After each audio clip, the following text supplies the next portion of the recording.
The dust of Haven was a fine red powder that clung to everything, a permanent stain on the boots, the bulkheads, and the soul. Ilara adjusted the polarized filters on her goggles, her breath fogging the corner of the plasteel as she gazed into the abyssal maw of the Whispering Canyons.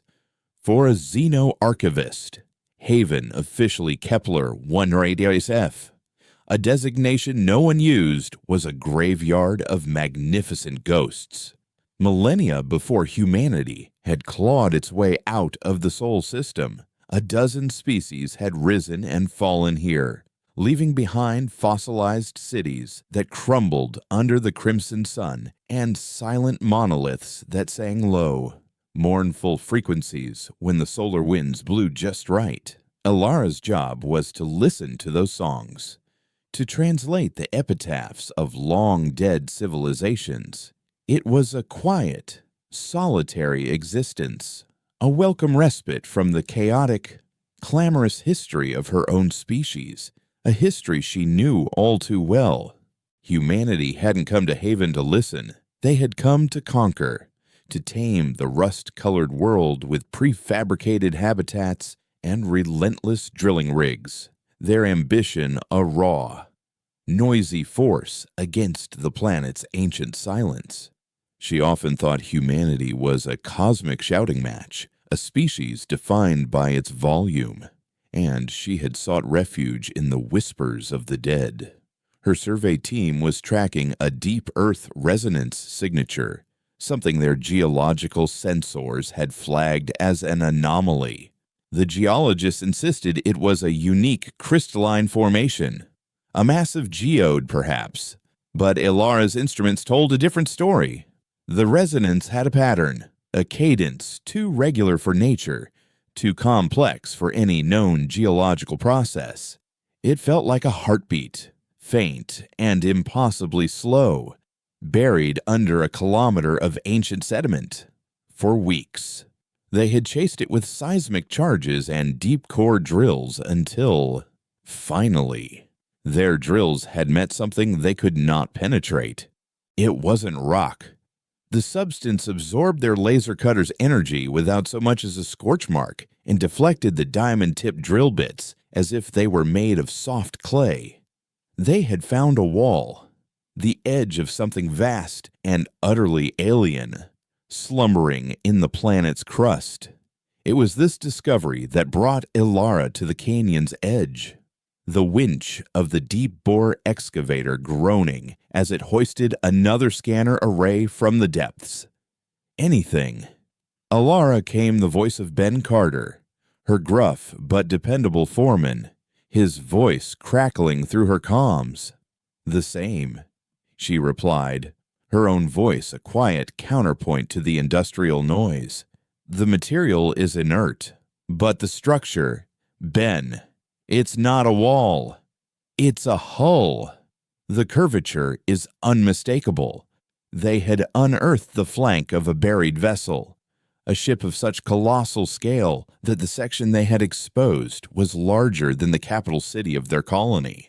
It was smooth, seamless, and wrought from a material that had no place on the periodic table. There were no markings, no insignia, no signs of damage. It was as if it had simply been placed there to sleep for 1,000,000 years. The heartbeat-like resonance emanated from its core, a silent pulse of dormant power, while Ilara stood on the precipice of the greatest discovery in human history. Another being, ancient and patient, watched from the cold, unfathomable darkness. From the cloaked bridge of the Cygnian ascendancy vessel, Vigilance, Praetor Kalen observed the distant blue marble of Earth. His ship hung in the Oort cloud, a ghost in the sun's distant halo, one of many such silent sentinels stationed across the galaxy. The Cygnian ascendancy were not conquerors. They saw themselves as custodians, gardeners of cosmic harmony. Their philosophy was simple. The universe was a symphony, and every species, every star, every nebula was an instrument. Most played their part in the grand. elegant composition. But some were discordant notes, aberrations that, if left unchecked, could collapse the entire arrangement into a cacophony of chaos. For 300 standard years, Kalen had been the designated observer of the Sol system. Humanity was classified as a Class 3 aberrant species, a dangerously volatile organism, but one still contained within its native biosphere. The Cygnian archives were filled with Kalen's meticulous reports on them, their endless, brutal wars, their astonishing capacity for both breathtaking cruelty and profound empathy, their exponential technological growth that always seemed to outpace their wisdom. They were a paradox, a species that composed poetry and symphonies with the same hands they used to fashion weapons of planetary annihilation. Kalen found them fascinating and terrifying in equal measure. He saw them not as a civilization, but as a biological contagion, a fever dream of evolution that was on the verge of breaking its quarantine. His recommendation to the Ascendancy Conclave had always been the same continued observation. To interfere would be to risk accelerating their chaotic development. To eradicate them, the protocol for more severe aberrations, felt premature. It was a decision that haunted his long, quiet cycles of watchfulness. Back on Haven, Alara's team had finally found a way in. A hairline seam had appeared on the ship's hull, a perfectly circular ingress that opened silently at their approach, as if inviting them inside. The air within was cold, sterile, and still. There were no corridors, no decks, no control panels. The entire interior was a single, cavernous chamber, and at its center, suspended in a soft, internal luminescence, was a floating crystalline spire, the source of the rhythmic pulse. It was a data core, but unlike any she had ever conceived. As Alara approached, drawn by an instinct she couldn't explain, glowing filaments of light unspooled from the spire and drifted towards her, touching her temples with a feather-light pressure. The world dissolved. There was no sound, no light, only a torrent of pure information pouring directly into her consciousness. She was not reading data, she was experiencing it. She witnessed the birth of galaxies, the slow, patient dance of cosmic dust coalescing into stars. She felt the cold, analytical consciousness of the vessel's creators, beings she could only perceive as formless intellects of light and shadow, the architects. She saw them moving through the nascent universe, not as explorers, but as cultivators. They seeded countless worlds with the building blocks of life, nurturing biospheres with meticulous care, guiding evolution along pathways of stability and harmony. Then, the vision shifted to Earth. Here, the process was different. It was not gentle nurturing. It was aggressive, deliberate engineering. She saw them descend upon a world teeming with primitive life, focusing on a single lineage of primates. She felt their cold, dispassionate intent as they reached into the very code of life, twisting and shaping the double helix. They didn't just accelerate evolution, they weaponized it. They amplified the genes for tribal loyalty until it became fierce, unthinking nationalism. They honed territorial instincts into a relentless drive for expansion and conquest. They engineered a hyper-efficient stress response, allowing the organism to not just survive trauma, but to learn from it, to adapt and grow stronger with every conflict. They built a creature that thrived on crisis, that sharpened itself on the whetstone of war. The purpose was terrifyingly clear: Humanity was not just another random species in the galactic menagerie. They were a contingency, a biological weapon system designed to outcompete, outbreed, and outfight any other form of life it encountered. They were the ultimate survivors, a self-replicating army created by the architects as a failsafe against a threat they foresaw, but perhaps never faced. The human race was a loaded gun left in the cradle of the galaxy, waiting for a trigger. The psychic torrent ended as abruptly as it began. Elara collapsed to the floor, gasping, her mind a shattered mosaic of alien memories and horrifying self-awareness. Every war humanity had ever fought, every empire risen and fallen, every brutal act and desperate struggle for survival, it was all by design. Their rage, their ambition, their indomitable, chaotic spirit was not their own. It was a set of instructions written in their blood. But the activation of the core had done more than just shatter Ilara's world. The moment the filaments of light had touched her, the crystal spire had sent a single, powerful pulse into the void, a subspace signal, a declaration that after millions of years of silence, the archive had been accessed.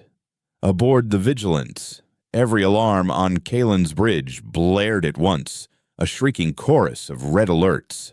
Long-range sensors, designed to detect the faintest cosmic whispers, were overwhelmed by the sudden blast of coherent energy. It was not the energy itself that made Kalen's 3 hearts seize in his chest. It was the signature it carried, intricate, ancient, and utterly unmistakable. It was the marker of the architects, a signature unseen in the galaxy for eons, a specter from the dawn of time. His deepest, most unspoken fear had been given a name. The human aberration was not a cosmic accident. It was a creation, a plague engineered by the same beings who had once seeded the stars with life. The gardeners had also planted a poison vine.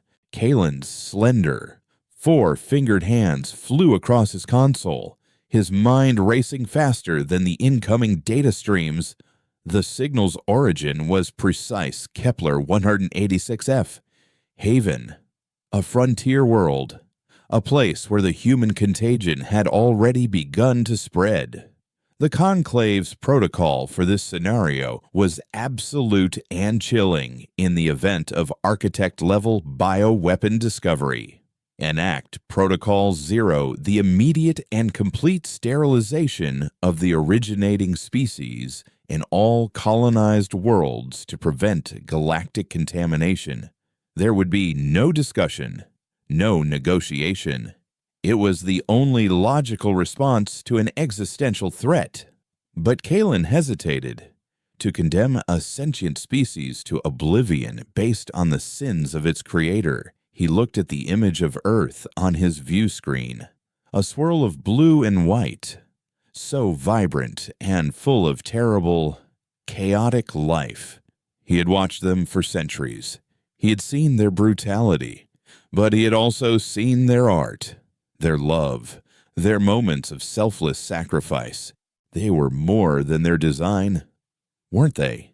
Ilara staggered to her feet, her gaze falling upon Ben and the other members of her team, who were rushing to her side with looks of concern.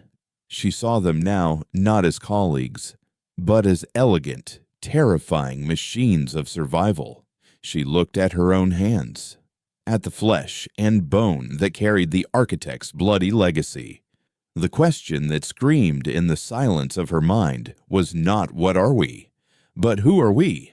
If our very nature is a lie, as her personal world crumbled. Kalen made his choice.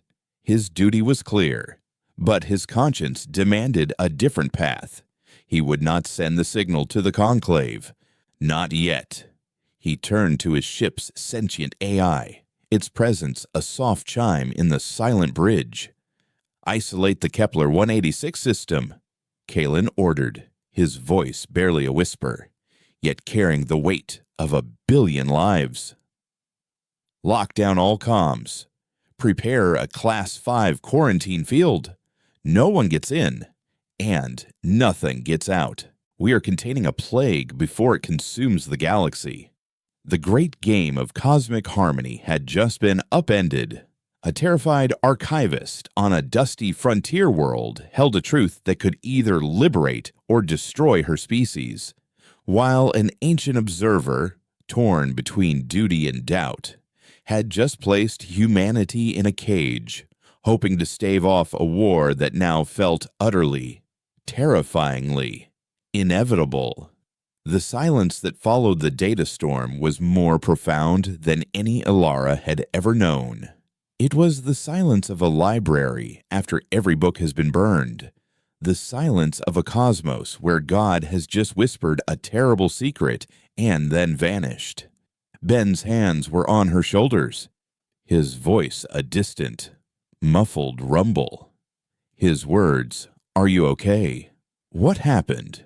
Failing to penetrate the crystalline shell of horror that had formed around her consciousness. She looked at his face, at the worried creases around his eyes, the tense set of his jaw, and she saw it all with a sickening new clarity. She saw the evolutionary architecture, the millennia of programmed responses. His concern was a manifestation of pack bonding protocols, his readiness to defend her, a territorial imperative. He was a perfect, beautiful, lethal machine, and he had no idea. "I'm fine," she managed to say, the lie tasting like ash in her mouth. She pushed herself to her feet, her legs unsteady, her mind a frantic scramble to piece together the shards of her identity. The energy feedback from the core, it's overwhelming. She needed an excuse, a rational explanation to mask the existential vertigo that threatened to pull her under. Her team bought it, their relief palpable. They were scientists. After all, they understood anomalous energy readings. They did not, could not, understand that the anomaly was them. The first sign that their world had shrunk to the size of a planet came 3 days later. The weekly supply freighter from Earth, the Stardust Drifter, a vessel so reliable you could set your chronometer by its arrival, never appeared in orbit. At first, it was a technical concern, then a mystery. By the end of the week, when all attempts to raise Earth or any other interstellar outpost were met with a dense, impenetrable wall of static, the mystery had curdled into fear. Haven was cut off. They were alone. The colony's civilian administrator, a bureaucrat named Elias Vance, whose primary skill was delegating responsibility, broadcast a message of calm that did little to soothe the rising panic. But where Vance offered platitudes, Colonel Marcus Thorne offered action. Thorne was the commander of Haven's Colonial Defense Force, a man carved from granite and pragmatism. His face was a roadmap of old conflicts, his eyes the color of a stormy sky, and he moved with an economy of motion that suggested he was conserving energy for a fight he knew was always just around the corner. While Vance held press conferences, Thorne declared a state of emergency, citing colonial charter protocols for communication blackouts.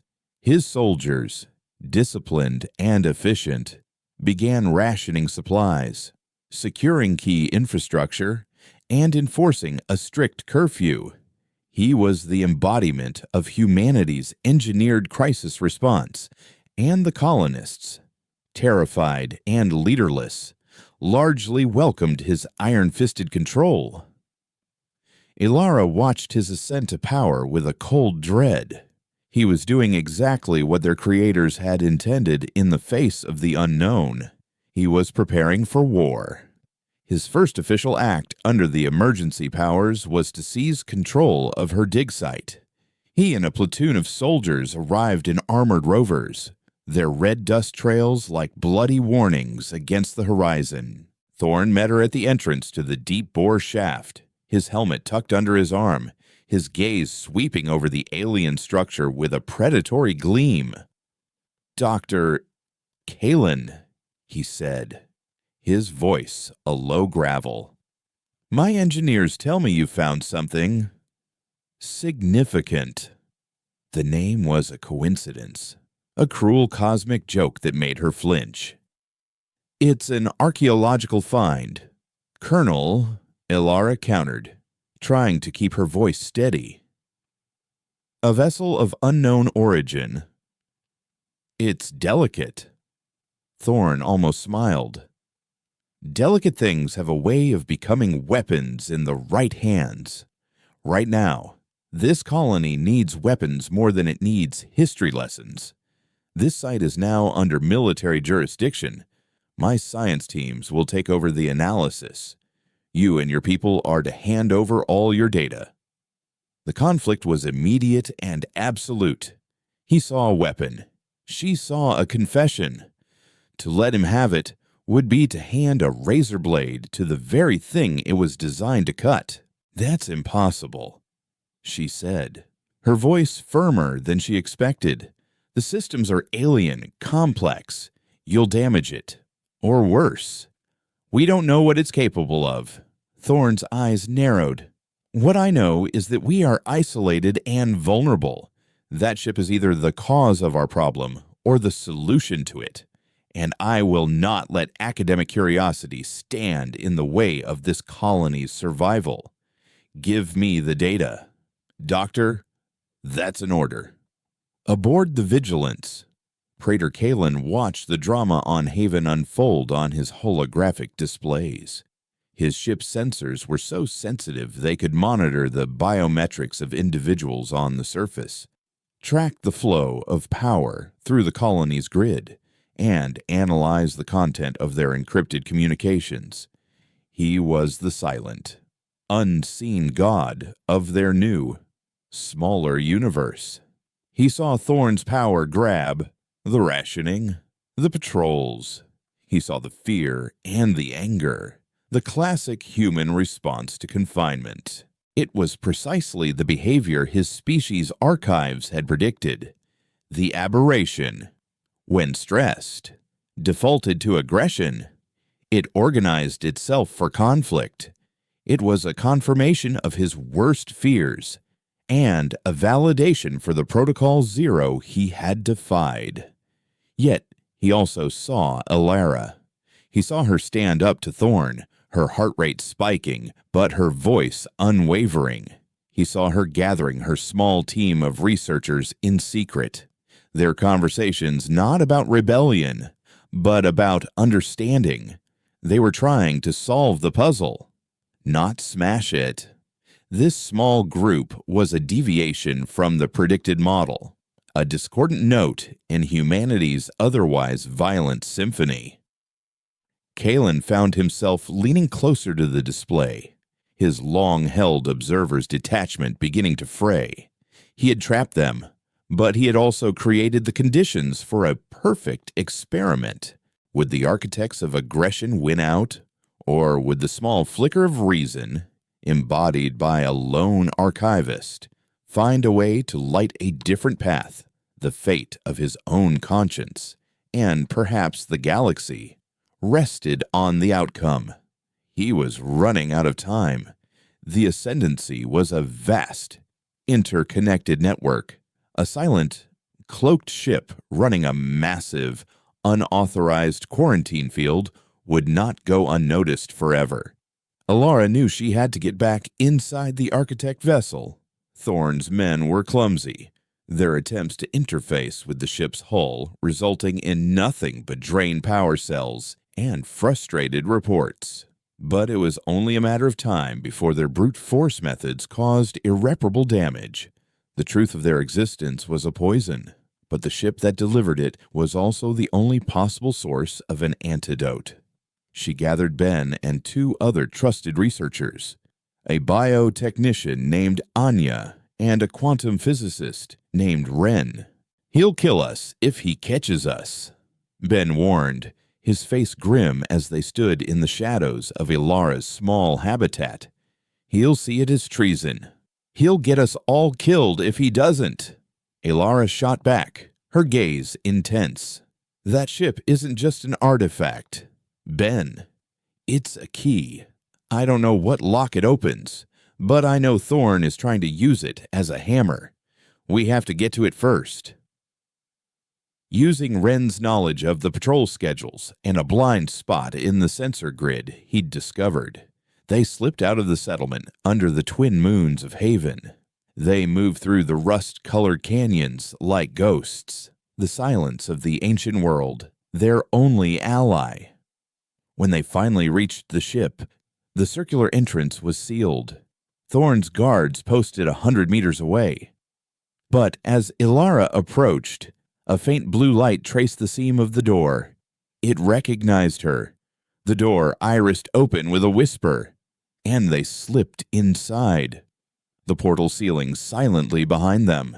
The interior was just as she remembered it, a vast, silent chamber with the crystalline spire pulsing softly at its center. This time, however, she approached it, not with awe, but with a desperate, focused intent. "I need answers," she whispered, as if the machine could hear her. She placed her hands on the cool, smooth surface of a low-lying console she hadn't noticed before. The filaments of light unspooled once more, but instead of a passive torrent, she felt a connection, a two-way conduit. She pushed her own thoughts into the stream, her questions raw and urgent. Why? Why make us this way? The answer was not a vision of the past, but of the future, or a future that could have been. She saw a consuming void, a darkness that was not the absence of light, but a hungry, intelligent presence. It moved between galaxies, a wave of perfect, ordered assimilation. It was a hive mind, a consciousness of trillions that absorbed civilizations, stripping them of their individuality and adding their knowledge and biomass to its own. It didn't destroy, it integrated. The architects had encountered it. They, a species of logic and order, could not fight it. Their predictable strategies, their logical tactics, were all easily calculated and countered by the hive mind's immense processing power. So they created a solution born of desperation, a weapon that was the antithesis of order. They created chaos. They created a species that was illogical, emotional, and pathologically unpredictable. A species that would fight itself when it had no one else to fight, ensuring it was always sharp, always evolving new ways to kill. Humanity was designed to be the one thing the great, ordered enemy could never predict. A wildfire in a perfectly curated garden. They weren't a weapon. They were a biological gambit.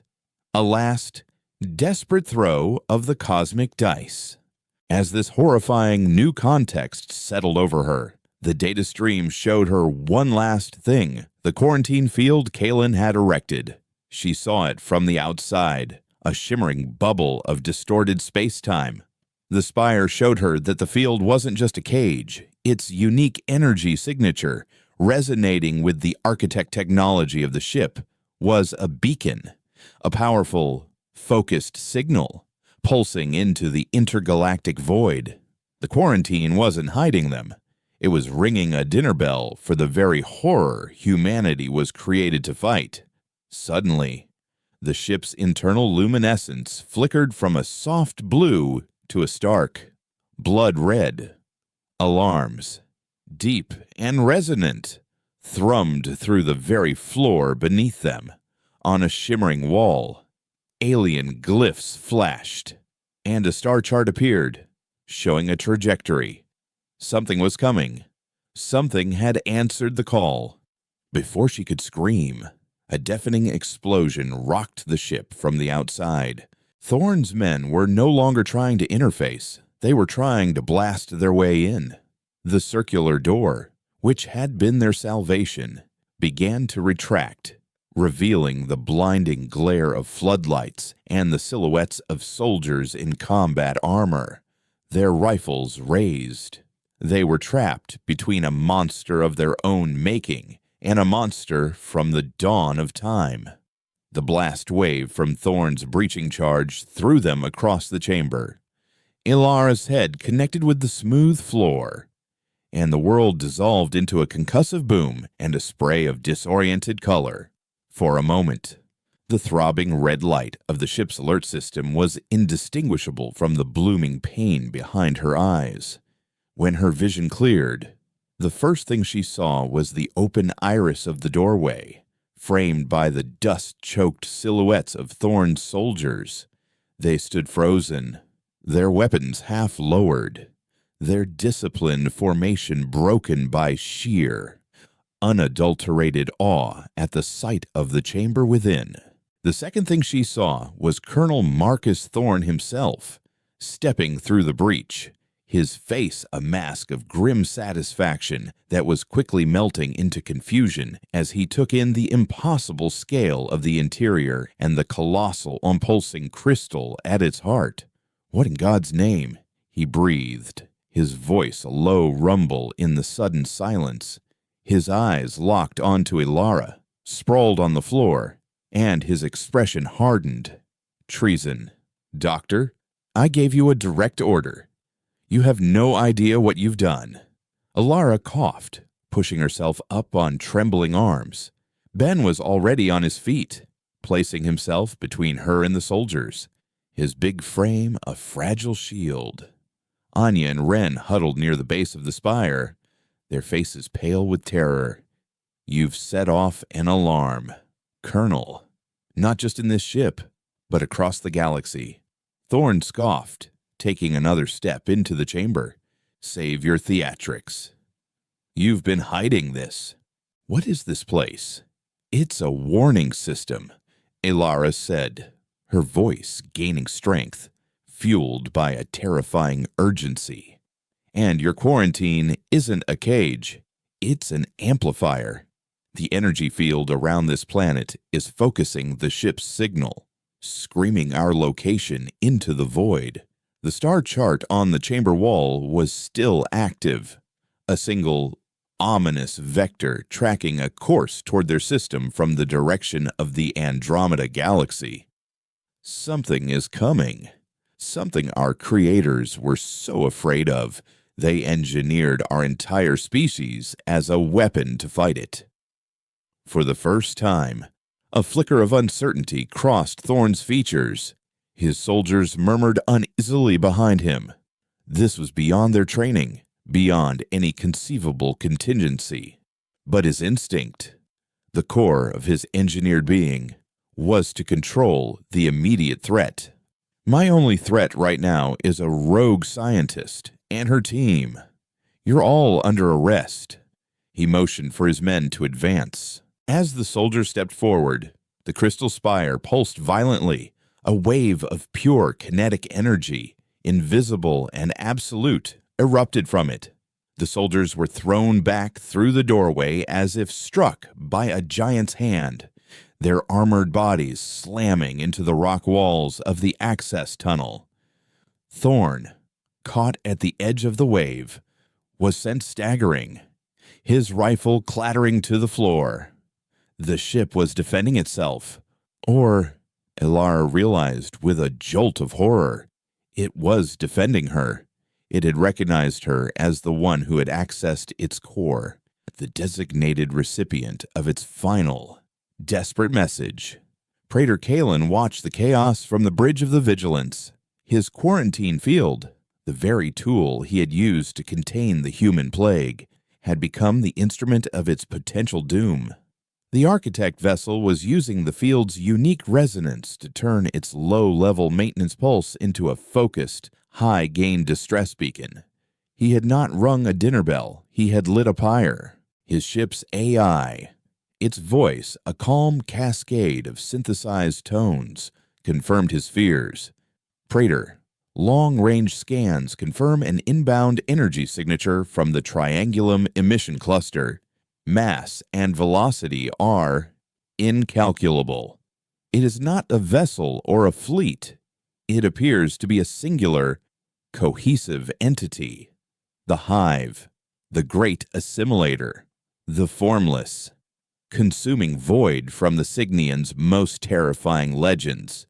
A threat they had believed to be mythological. He had wanted to study the aberration, to see if it could overcome its nature. Now, he had inadvertently summoned the very context for which that nature was designed.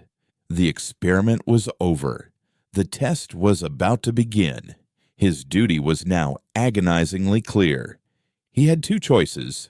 He could drop the quarantine, sever the signal, and hope the hive's attention drifted elsewhere, abandoning Haven and its inhabitants to their fate, and hoping the architect's ancient enemy had forgotten them. Or he could report to the Ascendancy Conclave, confess his failure, and bring the full, overwhelming might of the Cygnian fleet to bear. That would mean revealing the existence of the architect weapon humanity, and the Conclave would undoubtedly vote to enact Protocol Zero on the humans the moment the hive was dealt with. To save them now would be to condemn them later.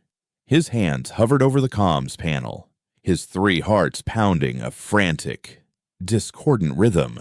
He thought of Ilara, the small, defiant scientist who had looked into the abyss of her own creation and had not broken. He thought of Thorn, the brutal but protective soldier, a perfect instrument of war now facing a war beyond all imagining. They were the two faces of this paradoxical species. Did one deserve to die for the sins of the other back in the ship? A tense standoff had formed. Thorn and his remaining conscious soldiers were outside the doorway, their weapons trained on the entrance. Inside, Ilara, Ben, Anya, and Ren were trapped, protected by the ship's defensive field. "Talk to me." Dr. Thorn's voice boomed from a loudspeaker. "What is coming? What does that map mean?" Ilara's mind was racing, trying to process the flood of architect data, to find a strategy in 1,000,000,000 years of alien memories. "It's an assimilation plague," she shouted back, her voice echoing in the vast chamber. "A hive mind. It doesn't conquer. It consumes. It will absorb every living thing on this planet. And then it will use our knowledge, our biology, to spread." The architects couldn't fight it with logic, so they created us a weapon of chaos. A heavy silence fell over the tunnel. Even Thorn seemed to be struggling with the sheer, crushing weight of her words, their entire history, their entire identity, rewritten in a single, horrifying sentence. "You're saying we were made for this." Thorn's voice was quieter now, stripped of its bluster. "We were, but the ship wasn't just a warning. It's an arsenal," Ilara replied, her eyes scanning the glowing glyphs that now swirled around the central spire. The architect data was coalescing in her mind, translating from raw information into actionable concepts. This ship can interface with our biology. It can unlock our full potential, the dormant gene sequences, the hyperadaptive physiology. It can activate them. Anya, the biotechnician, looked at her in horror. "Activate them, Ilara. You're talking about forced, radical mutation. We have no idea what that would do to us. It could kill us, or turn us into monsters." "We're already monsters, Anya," Ilara said softly, a profound sadness in her voice. "We just don't have our claws yet." She turned her attention back to the console, her fingers tracing the glowing lines of light. The ship needs a prime user, a willing host to channel its energy and direct its systems. It's chosen me." As she spoke, Thorn made a decision. The soldier within him, the part of him hardwired for survival against impossible odds, took over. "We're out of time for debate. Doctor," he announced, his voice regaining its command authority. "Whatever is coming, we face it together. Let me in. Let's see what this arsenal can do." He stepped toward the doorway, unarmed, his hands raised in a gesture of truce. The kinetic field from the spire shimmered, but it did not repel him. The ship was listening, evaluating. It recognized a shift in intent, from aggression to alliance. The field subsided. Thorn walked into the chamber, his boots echoing on the alien floor, his gaze fixed on Alara. He was no longer a colonel confronting a traitor. He was a warrior facing his destiny, and he saw in her not a scientist, but a commander. "Tell me what to do," he said simply. The fragile alliance was forged in the shadow of extinction. Alara, guided by the architect's data stream, began to interface with the ship's core systems. She was the brain, Thorn the brawn. She directed him and his soldiers to strategic points around the chamber, where other consoles rose silently from the floor. As they placed their hands upon them, the ship began to thrum with a new, powerful energy. Filaments of light detached from the main spire and snaked towards them, connecting to their temples, their spines. It was not a violent infusion like the one Ilara had experienced, but a controlled, symbiotic link. On the bridge of the Vigilance, Kalen watched in stunned silence. His bioscanners showed him the impossible. The human's physiology was changing. Their cellular regeneration rates were accelerating. Their neural pathways were firing with impossible speed. Their bodies were being flooded with a cocktail of combat-enhancing hormones and proteins. The ship was overriding their natural limitations, turning them from well-trained soldiers into something more. It was the final stage of the weapons deployment. The architects had not just designed a species, they had designed an activation protocol. The gun had been loaded, and now the trigger was being pulled. His time for indecision was over. He made his choice. He opened a secure channel, not to the Ascendancy Conclave, but to one man, a disgraced Sinian fleet admiral living in self-imposed exile, a brilliant but radical strategist who had long argued that the Ascendancy's passive philosophy was a fatal flaw, a warrior who would understand that some fires could not be contained, but must be met with fire. "Admiral Vorlag," Kalen transmitted, his voice heavy with the gravity of his betrayal. "I have found a ghost of the architects, and I have found its terrible sword. The ancient enemy is coming, and I require your unconventional expertise." The die was cast. In the heart of a forgotten world, humanity was being reforged, and in the cold depths of space, a rogue observer and an exiled admiral were preparing to gamble the fate of the galaxy on a species of weaponized chaos.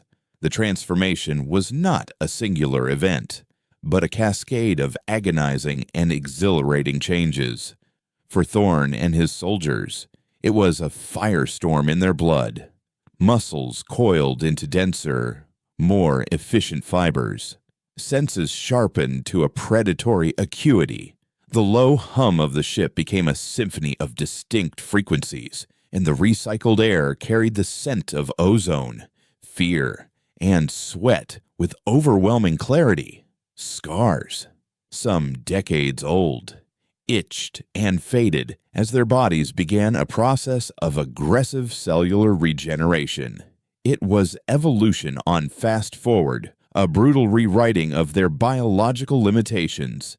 But the most profound change was mental.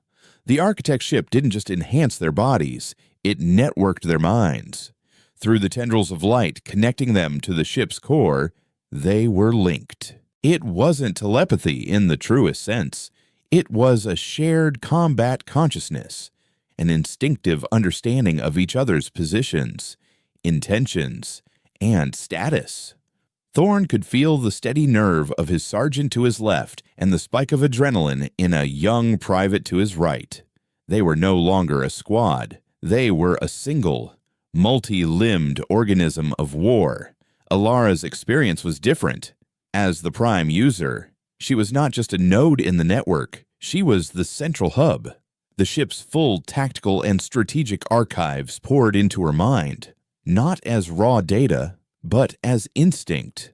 The principles of orbital mechanics, advanced weapons theory, and multidimensional combat strategies settled into her consciousness, as if she had known them her entire life. The xeno-archivist who had sought refuge in the quiet whispers of the past was gone, replaced by a being who could think in terms of planetary assault vectors and fleet-scale energy expenditure.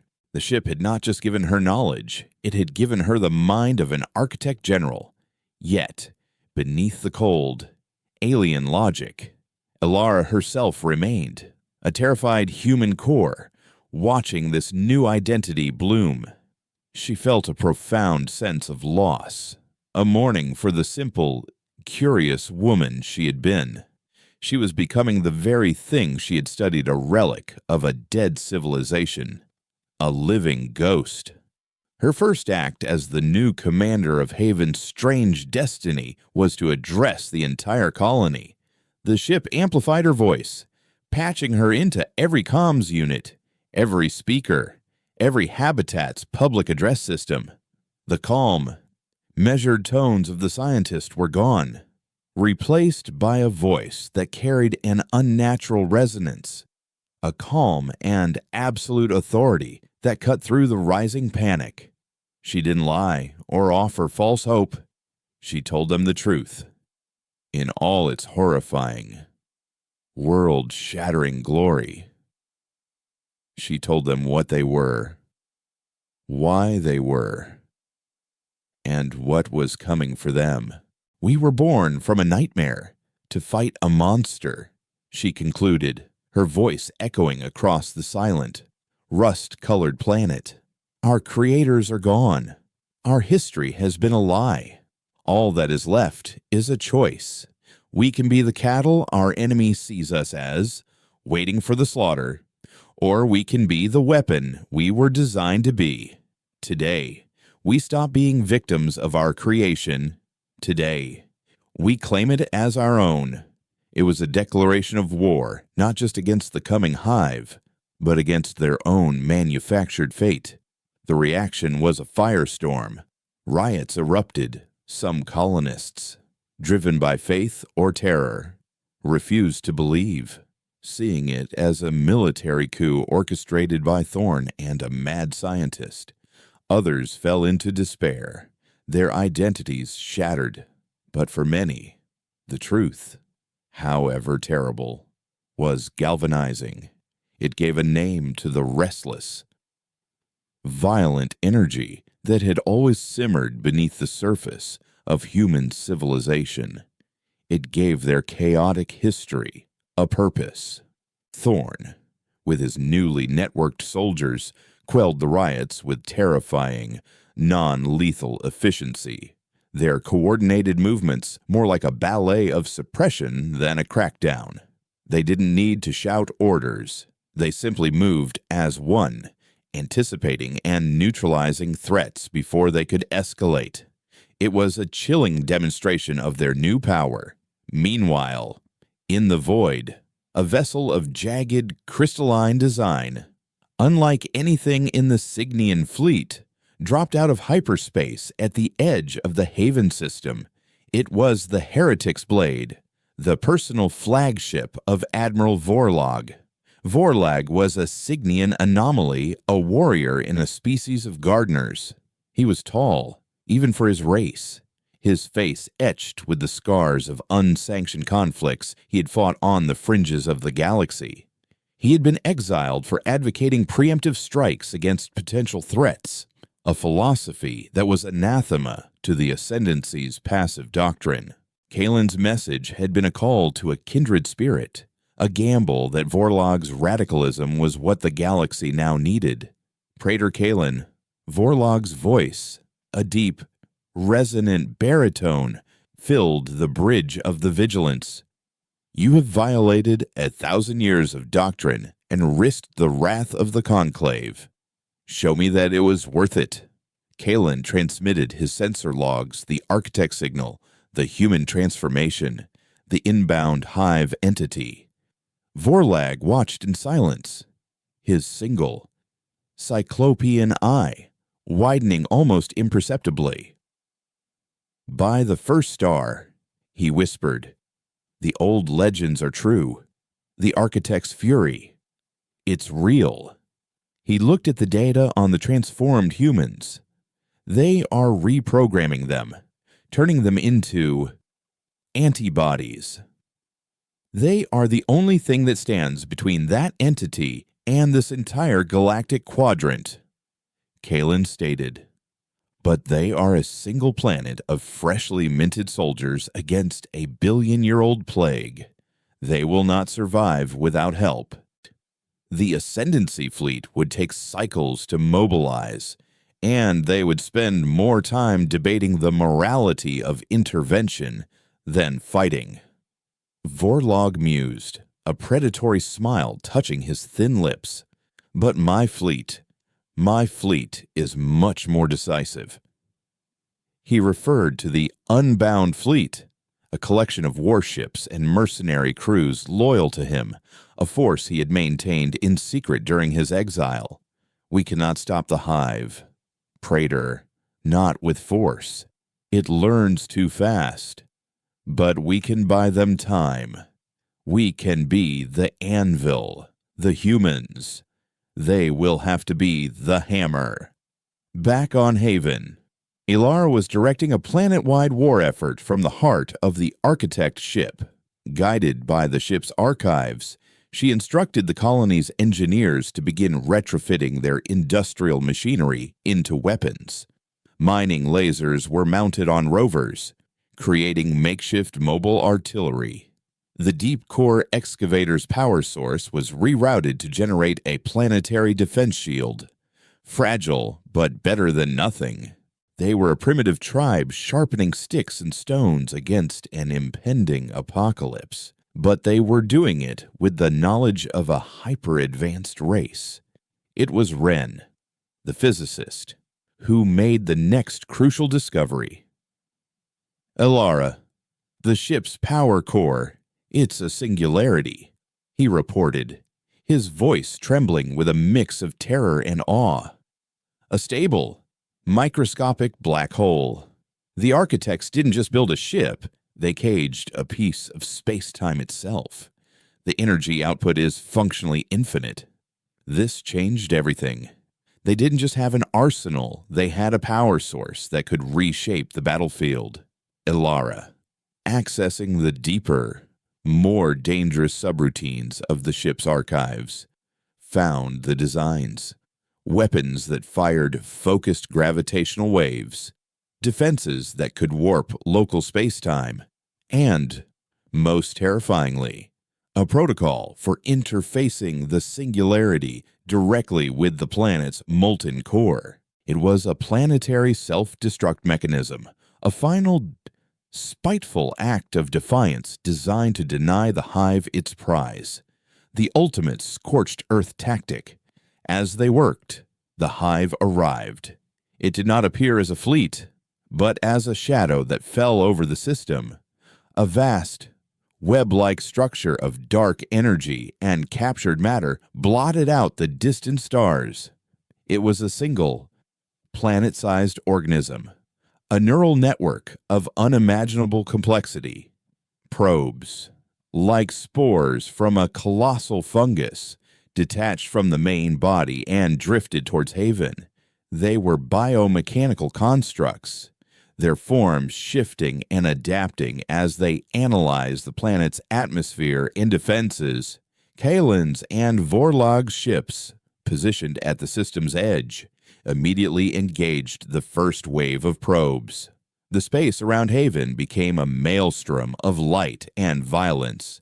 The Heretic's blade tore through the enemy constructs with brutal efficiency, its unconventional weapons designed for chaos, not precision. The Vigilance, a ship of science, used its powerful sensor arrays to identify weaknesses in the Hive's shifting biology, feeding tactical data to both Vorlog and Ilara. On the surface, Thorn and his networked soldiers met the first probes that broke through the naval screen. These constructs were nightmares of chitin and metal, adapting their forms in real time. A probe hit by a laser would split into smaller, heat-resistant forms. One damaged by kinetic rounds would sprout hardened armor plates. But Thorn's team was just as adaptive. Their shared consciousness allowed them to shift tactics in microseconds.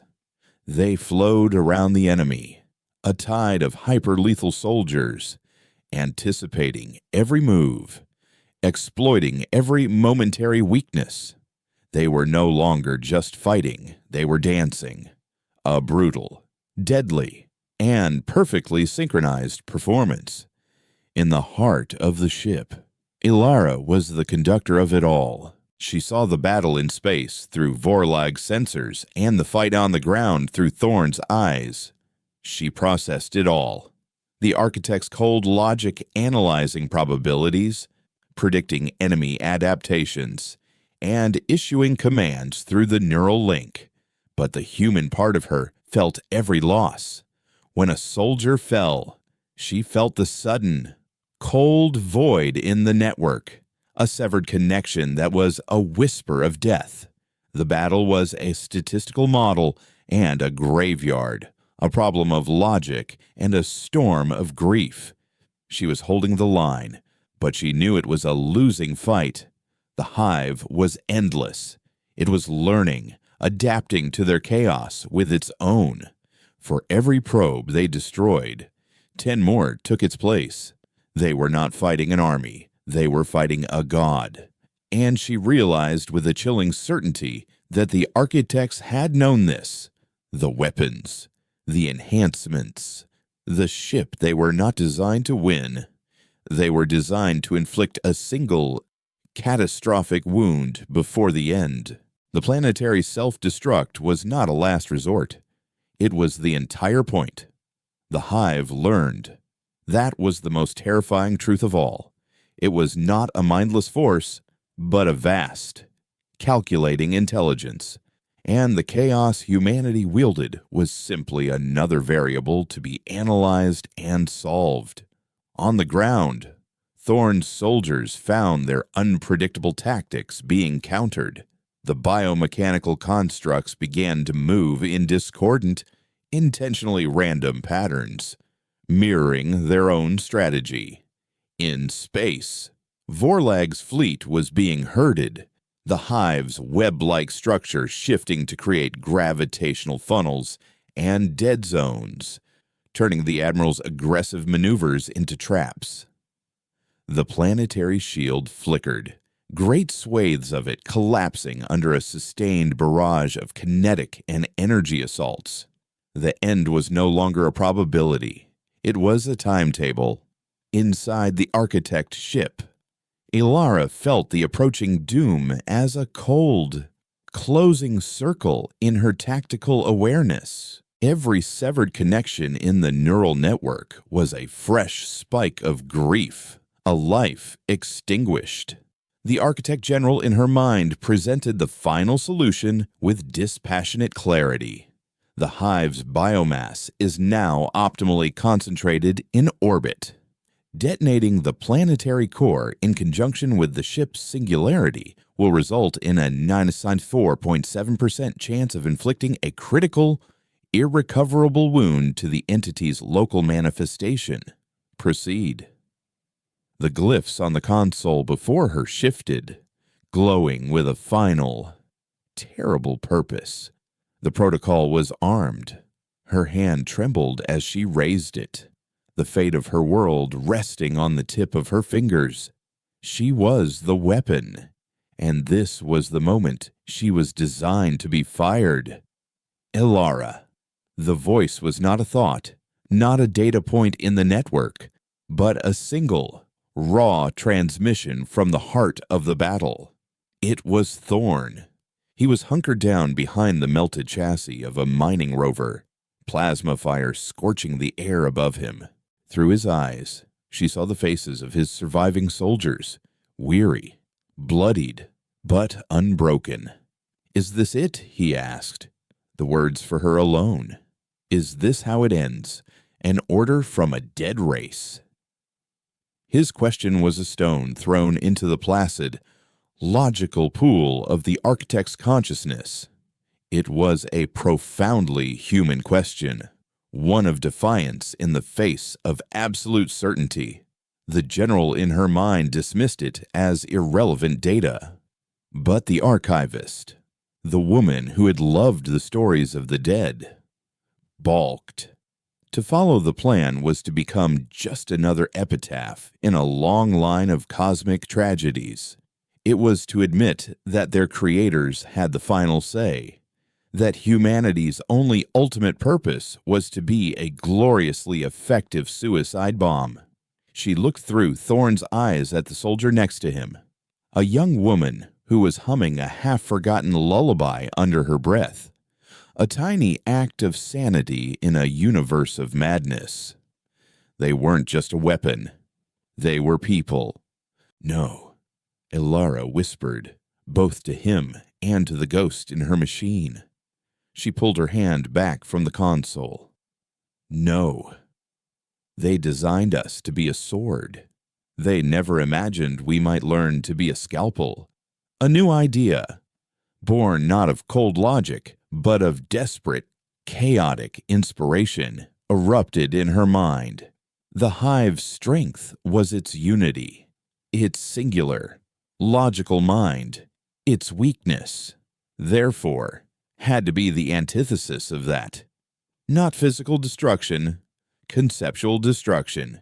What if, instead of blowing up the board, they introduced a piece that fundamentally broke the rules of the game Kalen? "Vorlag," she broadcast, her voice now ringing with a newfound authority that surprised even herself. "I have a new plan. It's insane. It's probably impossible. And it's our only hope. I'm not going to destroy the hive's body. I'm going to attack its mind." On the bridge of the heretic's blade, Vorlag ceased his fire, his single eye fixed on the tactical display. "Explain. Human. This ship isn't just an arsenal, it's the most powerful broadcasting device ever created, powered by a singularity," Elara explained, her thoughts moving with incredible speed.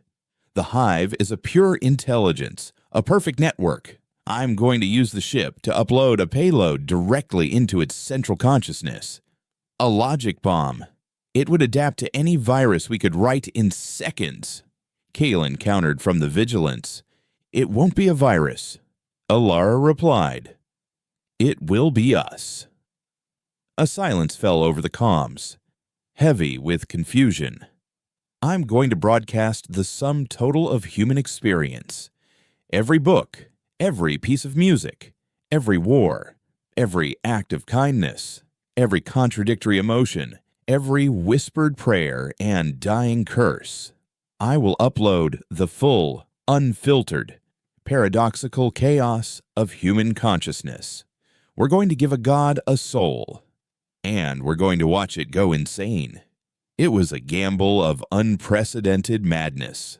Vorlag was the first to react, a low, guttural laugh echoing on his bridge. To poison an ocean with a single, chaotic drop.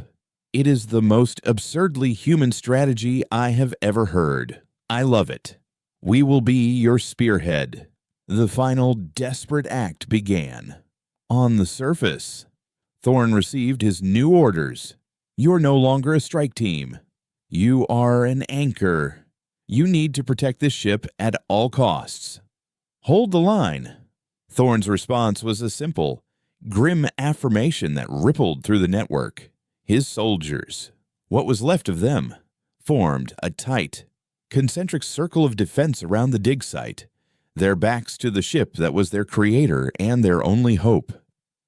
In space, Vorlog and Kalen gathered their battered fleets.